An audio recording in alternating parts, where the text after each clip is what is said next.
Halo, what's up Sobat Spensix? Balik lagi nih bareng aku, Kak Dika. Dan aku, Kak Sarah, di sesi super spesial Ngabuburit Berfaedah.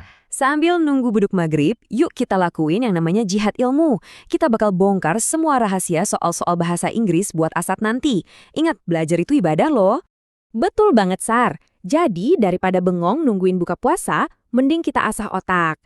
Kan sebentar lagi nih, adik-adik kelas 9 bakal ketemu sama Final Boss. Nah, di sini kita bakal bagiin cheat codes alias trik-trik jitu buat naklukin soal-soal bahasa Inggris yang katanya paling susah. Nah, Sobat Spensix, banyak banget yang ngerasa kalau bahasa Inggris itu, tricky. Tapi tenang aja, hari ini kita bakal bongkar semua jebakannya dan langsung kasih solusinya. Siap? Yuk kita mulai. Yups, ini dia. Asat, itu tantangan terakhir kalian di jenjang SMP. Tapi santai, anggap aja ini game yang seru banget. Kalau strateginya pas, final boss ini pasti bisa kalian kalahin dengan mudah. Siap buat naik level kan? Oke, mari kita bedah satu persatu masalahnya. Jebakan nomor 1 dan 2 yang paling sering bikin bingung, itu biasanya soal percakapan opini sama menafsirkan rambu-rambu peringatan. Yuk kita lihat gimana cara ngehacknya.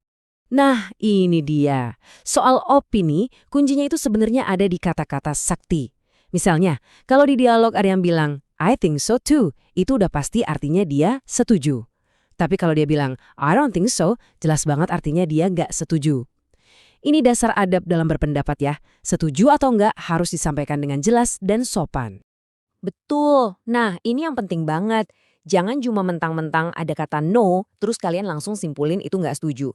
Kalian harus paham seluruh konteks kalimatnya. Kadang orang itu nggak setuju, tapi bilangnya lebih halus. Jadi pahami alur ceritanya ya Sobat Spensix. Oke, lanjut ke jebakan kedua. Peringatan atau notis.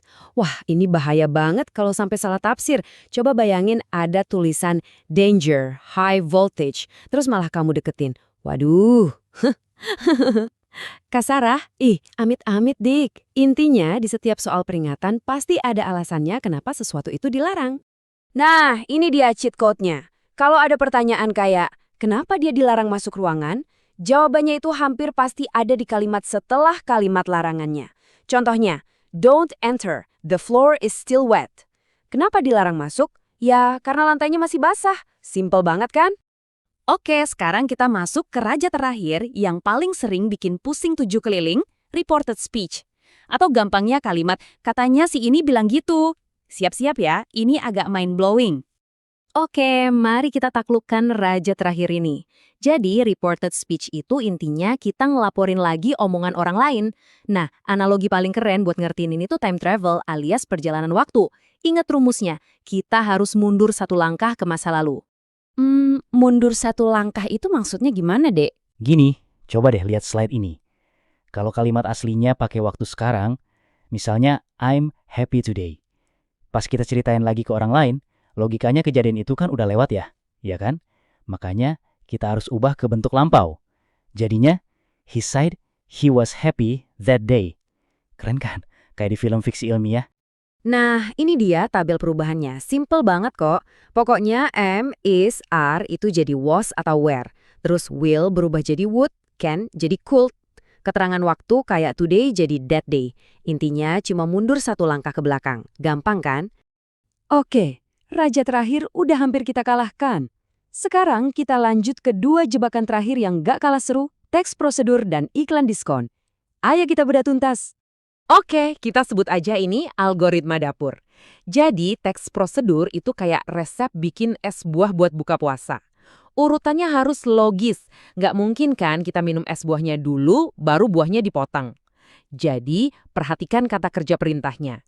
Siapkan dulu, potong, masukkan, baru deh nyalakan mesinnya. Nah, pertanyaan jebakannya sering banget kayak gini. Apa yang harus kamu lakukan sebelum menekan tombol? Jawabannya ya pasti ada di langkah sebelumnya. Jadi jangan malas baca ya. Baca urutannya dengan teliti dari awal sampai akhir. Kuncinya ada di sana. Jebakan terakhir nih, iklan diskon. Wah, pas banget momennya mau lebaran. Pasti banyak diskon di mana-mana. Tapi jangan sampai salah baca. Kayak di slide ini, diskon buat baju atau clothing itu beda sama diskon buat perabotan atau furniture. Teliti itu penting Sobat Spensix biar nggak boros. Jadi, tips krusialnya gampang banget. Jangan cuma lihat angka diskonnya yang gede. Selalu cocokkan angka itu sama jenis barang yang disebutin.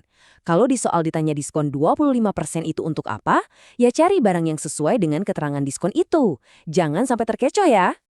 Wah, ilmunya daging semua nih. Gimana Sobat Spend 6? Udah mulai tercerahkan? Sekarang waktunya kita rangkum semua cheat codes tadi jadi satu mantra juara yang bisa kalian ingat pas ujian nanti. Oke, dengerin baik-baik.